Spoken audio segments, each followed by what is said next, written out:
Whispers in the wind. The wind was sharp that night.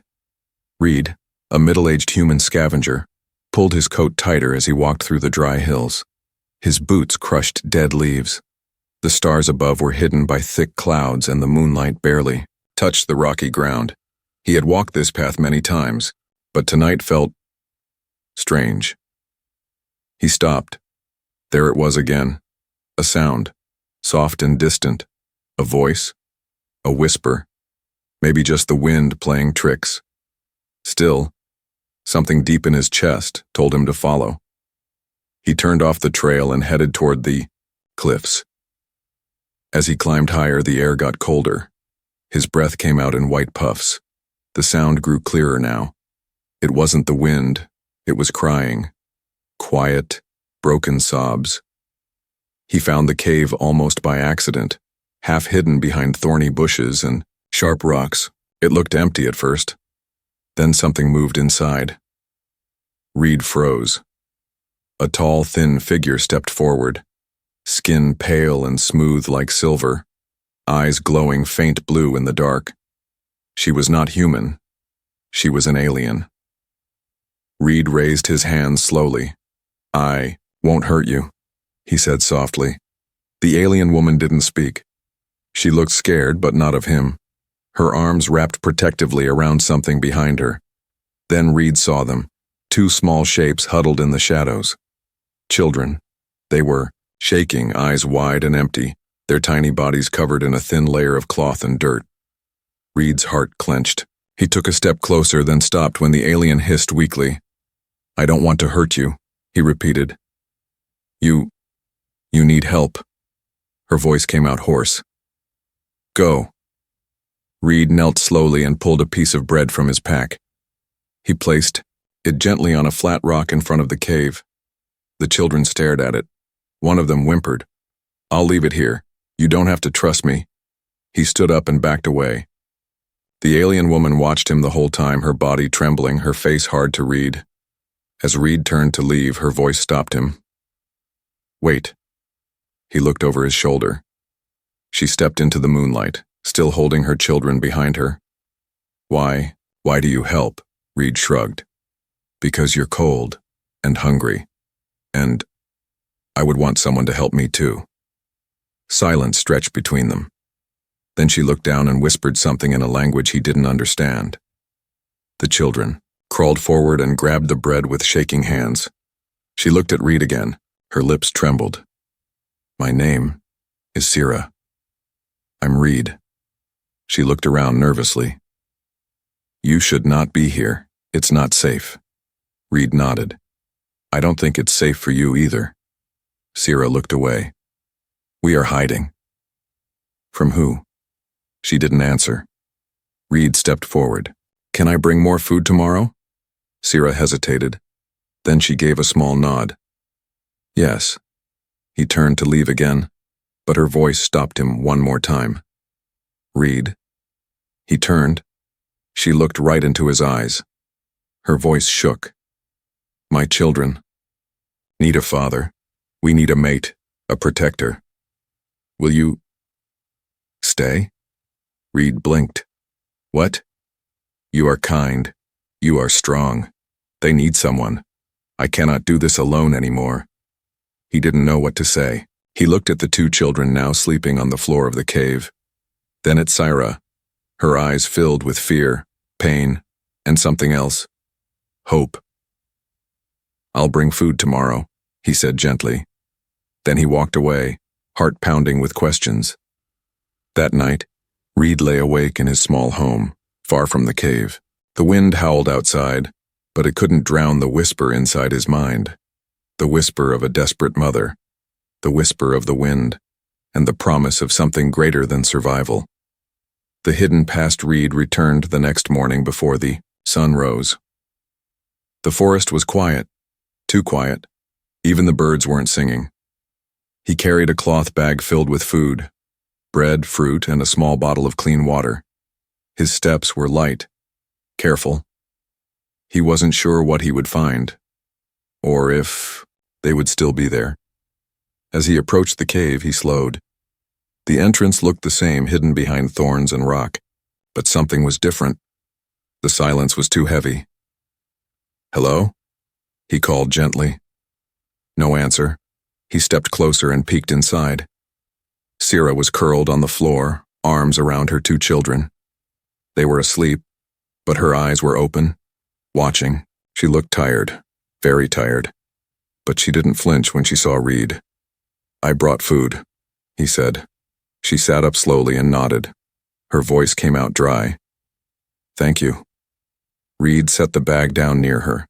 The children woke as the smell of fruit filled the air. Their eyes lit up, but they didn't smile. Just hunger. Quiet, deep hunger. Reed noticed bruises on their arms, thin scratches, and burn marks. He couldn't stay quiet. What happened? To them? Sira froze. Then she looked down at her hands. Her fingers tightened. They were punished, she whispered. By who? She didn't speak for a while. Then her voice returned, low, flat. Our own people. Reed blinked. What? Why? Sira took a deep breath. Her hands shook as she reached out to touch her children's heads. I was chosen. As a breeder. That was my only role, nothing more. When war came, they called the strong. They left the weak. They left us. Reed felt cold. So they abandoned you? She nodded. They said we would slow them down, said food was too short, said I had served my purpose. When I refused to give the children up, they beat me, said I was foolish, that we would all die anyway. Reed felt his stomach turn. And your mate? Sira's eyes hardened. Gone. He was first to leave. Silence followed. Reed sat beside the fire pit in the cave. He pulled out a small lighter and lit it. Warm light filled the space. I'm sorry, he said. Sira didn't answer. She stared at the flames. Then suddenly, she whispered, they will come back. Reed looked at her. Who? The scouts, the hunters. They search for runaways. If they find me alive. She didn't finish. Reed looked at the children again. They had fallen asleep with fruit in their hands. They won't find you, he said firmly. I'll help protect you. Sira looked at him like she didn't believe it. Like she couldn't. You don't understand, she said. They are trained to kill.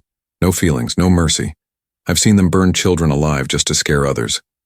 Reed's jaw clenched. Then we won't let them find us. We'll hide better. Move if we need to. Sira looked at him again. This time longer. Why? She asked softly. Why do you care? Reed was quiet. Then he said, because someone should. Sira said nothing after that. But when Reed stood to leave, she didn't look away this time. She simply whispered, come again tomorrow, if you are still alive. Reed gave her a small nod. I will. As he walked back through the forest, his mind raced. He couldn't stop seeing the bruises on those children, the dead look in their eyes, the pain in Sira's voice. He didn't know what the future would bring, but he knew this. He couldn't walk away, not anymore. Footsteps outside the cave. That night it snowed. Thick flakes fell quietly from the sky, covering the hills and trees in white.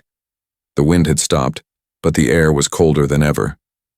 Reed sat alone in his small hut near the forest's edge, staring at the fire. His thoughts were not on the flames, but on Sira and her children. Something about her story stayed with him like a splinter in his heart. He knew pain. He had lost people too. But this was different. A woman and 2 children, hunted by their own kind, left to starve. It didn't feel real. He decided to go back even though it was late.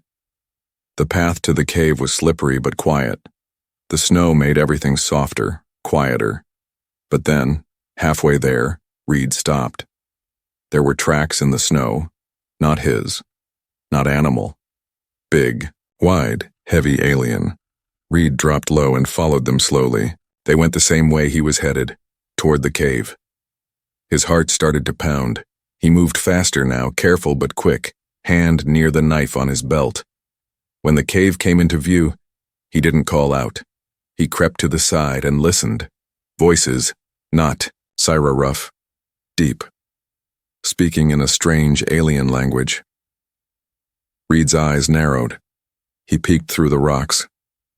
Inside the cave were two tall alien figures wearing dark armor. One had a weapon. The other had a scanner device. The children were hiding. Behind Syra, who stood in front of them, her arms out like wings. The larger alien growled, "You are property. You were left to die. Why still alive?" Syra didn't answer. Reed moved fast. He pulled out a small stone and threw it far into the trees behind the cave. Crack! The aliens spun around and raised their weapons. In that moment, Reed shouted, "Syra, now!" She didn't hesitate. She grabbed her children and ran out the side entrance. Reed met her halfway, waving her toward the trees. "This way. Hurry." They ran together, feet slipping in the snow. Behind them, a voice screamed, "Find them!" Red light flashed through the trees. Energy blasts hit the ground near them, burning holes in the snow. One blast barely missed the boy's foot. Reed picked up the little girl while Syra carried the boy. They didn't stop running until they reached a hidden hollow Reed had used before for hunting. He pulled aside the vines and bark covering it. "Inside," he whispered. They crawled in. The space was tight, dark and cold, but safe, for now. Heavy footsteps passed above them. Then silence. For hours, they didn't speak. Not even the children. Finally, Syra whispered, "They were trackers, soldiers. I told you they would come." Reed was breathing hard. "They didn't get you. That's what matters." Syra looked at him in the dark. "They will return, and more will come." Reed stayed silent for a moment. Then he said, "Then we don't stay still. We move. I know places, human places, underground routes. If we leave tonight, we can vanish before they track us again." Syra stared at him, confused. "Why do this? I'm not your kind. My children are not yours." Reed turned to her. "They are now." Syra didn't reply. But in the dark, her cold hand reached for his. Not as a mate, not as a woman, but as a mother who had no one left. Until now. A father in the fire snow kept falling. Reed led the way through the frozen forest, carrying the girl against his chest. The boy walked with Syra, both wrapped in scraps of cloth and old blankets. Their breath formed clouds in the air, but no one spoke. They had walked for hours. Far behind them, the cave was gone, burned by the trackers. Reed had watched the flames. From a distance, the soldiers wanted to erase every sign of Syra and her children, like they never existed. But they were still here. And Reed had made a decision. He would not let them die. By morning, they reached a hidden shelter Reed had built years ago. It was just a broken cargo pod buried in a hill, rusted and old, but safe. Inside, it was cold. Reed quickly lit a fire using dry moss and fuel from his pack. The children huddled near it, shivering but silent. Syra sat close to them, her arms tight around their thin bodies. Reed stepped outside. He gathered more sticks, more wood. Every second he stayed outside made him colder. But it didn't matter. He had to keep them warm. He had to keep the fire alive. When he came back in, he noticed something. The boy was coughing. Not a normal cough. It was dry, deep, and constant. Syra's eyes met his. "He is sick," she whispered. "The cold, the fear. He is too small to fight it." Reed knelt beside him. "He needs heat, real heat. More food, medicine." Syra looked down. "We have none." Reed stood. "I'll get it." She grabbed his arm. "You will freeze out there. You'll die." He shook his head. "Better I freeze than your child." That night, Reed traveled alone to an old human outpost miles away, long abandoned by soldiers.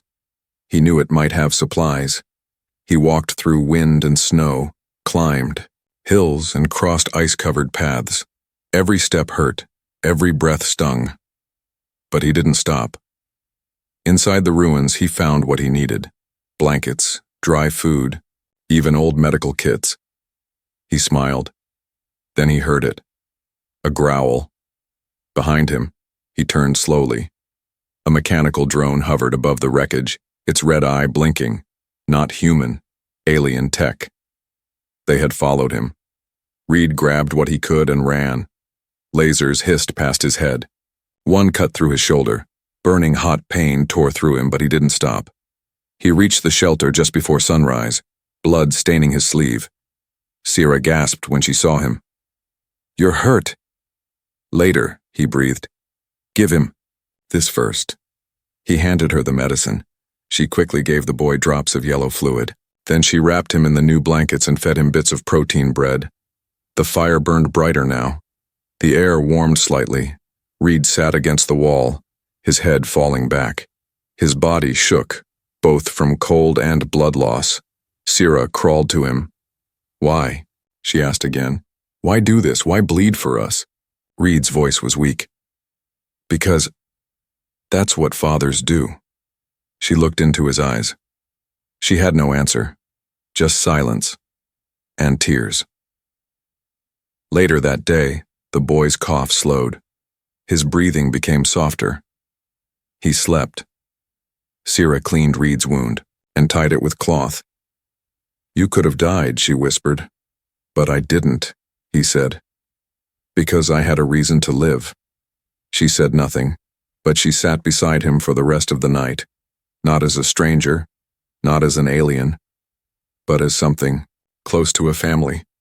Storm over the mountains, dark clouds swallowed the sky. Reed stood at the edge of the broken shelter, watching the wind twist through the trees like angry spirits. The air smelled strange, like metal and smoke. In the distance, thunder growled. Sierra stepped beside him, her arms crossed tight. "A storm is coming," she said. "Not just wind. Something bigger." Reed nodded. "We can't stay here." The boy was still weak. The girl had stopped talking, but Sierra carried both like they were weightless. Reed's arm still hurt from the burn, but he didn't complain. They left just as the first snowflakes began to fall. Their goal was the mountain pass, a narrow trail humans once used to trade with alien colonies. Reed believed it would lead to an old supply station, a place with food, shelter, maybe even working tech. But the journey was risky. The trail was thin and steep. The wind howled like a wild animal. The snow came fast, blinding their path. Each step was harder than the last. The boy cried. The girl coughed. Sierra whispered soft alien songs to calm them. Reed led the way, using a long stick to test the ground ahead. Halfway up the pass, the storm struck. Hard. The wind screamed. Snow blew, sideways, cutting into their faces. Reed yelled, but his voice vanished in the storm. Visibility dropped to nothing. Then, crack! The edge of the path gave way. Sierra screamed. Reed turned just in time to see her sliding down, both children in her arms. He dropped to his stomach and reached out. "Sierra!" She grabbed a rock with one hand, holding the kids with the other. The snow around her shifted. She was slipping. "Let go of me," she shouted. "Save the children." "No!" Reed shouted back. "You're not alone anymore." He crawled forward, ignoring the sharp pain in his burned arm. Inch by inch he moved closer, digging his boots into the icy ground. He reached her. Their fingers touched. With one last push, he pulled her and the children back up onto the path. They collapsed together, breathing hard, frozen, shaking, but alive. Hours later, they found a small cave on the side of the mountain. It was dark, wet, but it shielded them from the wind. Reed used dry cloth to light a fire. The flames danced, chasing the cold shadows away. The children curled beside Sierra, wrapped in blankets. Reed sat nearby, holding his arm. Blood had soaked through again. "You could have died," Sierra whispered. "So could you." She looked at him. "You keep risking everything, for children that are not yours, for a woman not your mate." Reed smiled, tired. "That's where you're wrong. She blinked. "They are mine now," he said. "And you?" "I don't need a title to care." Sierra lowered her head. Her voice was quiet. "I was told humans were selfish, that they only helped their own kind." Reed looked into the fire. They were wrong. That night, as the storm howled, outside Reed sat awake with the fire. Sierra fell asleep beside her children, her hand resting near Reed's, and for the first time in many years, he didn't feel alone. He felt like a father, like a protector, and maybe like something more. The tribe of ash. The snow had melted by the time they reached the ash plains. The air was dry now. The ground cracked beneath their feet. Wind carried, the scent of burnt stone and dust. This place was once a battlefield. Nothing lived here, not even plants. Just black rocks and silence. Reed held the boy's hand. Sierra walked ahead, her head low, shoulders tense. She had said nothing for hours. Finally, she stopped at the top of a ridge. "There," she whispered. Below them sat a small camp. Circular, tents shaped from metal and bone stood in the dark valley. Smoke rose from the center. Reed saw movement, shadows, tall, fast, armed. "Who are they?" Reed asked quietly. Sierra's voice was cold. "My people." They waited until nightfall. Then Sierra went alone into the valley. Reed didn't like it, but she said it was the only way. If they saw a human first, they would attack. So Reed waited with the children behind a sharp ridge, watching through broken binoculars. Sierra entered the camp slowly, hands raised. Immediately, 3 warriors surrounded her. One stepped forward. Reed's jaw clenched. He recognized the way Sierra stood, tall, proud, but scared. The warrior pulled off his mask. Sierra flinched. It was him, her mate. Reed could barely hear their words, but he didn't need to. The man shouted. Sierra didn't back down. More aliens came. Some looked shocked to see her alive, others looked angry. One of them pointed toward the ridge. Reed ducked, heart racing. Then, Sierra pointed back toward him. No. Reed grabbed the children and tried to run. Too late. 6 alien warriors surrounded, them with weapons drawn. One growled, "Bring the human." They forced Reed into the center of the camp. Alien eyes burned into him. Sierra stood nearby, her hands bound. Her face was unreadable. Her mate walked toward Reed. "You are the human who stole my female and poisoned my children." Reed didn't move. "I didn't steal anyone, I saved them." The alien roared, "She is mine!" Reed stepped forward. "Then why did she run?"